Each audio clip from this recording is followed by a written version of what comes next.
Hello everyone, good morning. রবিবারের রোদ ঝলমলে আরও একটা সকাল। আর আমি সৌভিক। আজ আমরা যাব নাহান নয়, আজ আমরা যাব পন্টা। অ্যাকচুয়ালি হলিডেজগুলো এই রকমই হয়, প্ল্যান করে রাখি আমি একরকম আর হয়ে যায় অন্য কিছু। এখন এই পেট্রোল পাম্প থেকে পেট্রোল ভরে তারপরে আমরা রওনা দেব। অ্যাকচুয়ালি ব্যাপারটা হলো, আজ যখন রুম পরিষ্কার করছিলাম হঠাৎই গুড্ডু ভাইয়া বলল যে ও ডেন্টিস্টের কাছে যাবে, ওর একটা টিথ রিলেটেড কোনো প্রবলেম হচ্ছে সেটা দেখানোর জন্য। তো আমিও গেলাম পন্টায়। এর আগে কখনো আমি যাইনি, তবুও যাওয়ার ইচ্ছে ছিল মনের মধ্যে একটা।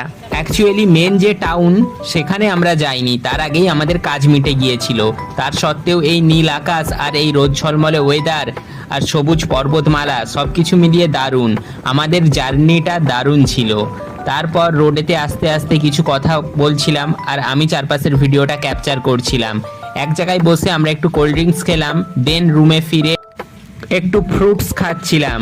দেন বিকেলের দিকে ওয়েদারটা দেখো, সকালে কীরকম রোদ ঝলমলে ছিল আর এর মধ্যে আকাশ কালো করে প্রচণ্ড বৃষ্টি শুরু হলো, তুমুল বৃষ্টি। সে বৃষ্টির আওয়াজ শুনলেই তোমরা বুঝতে পারো।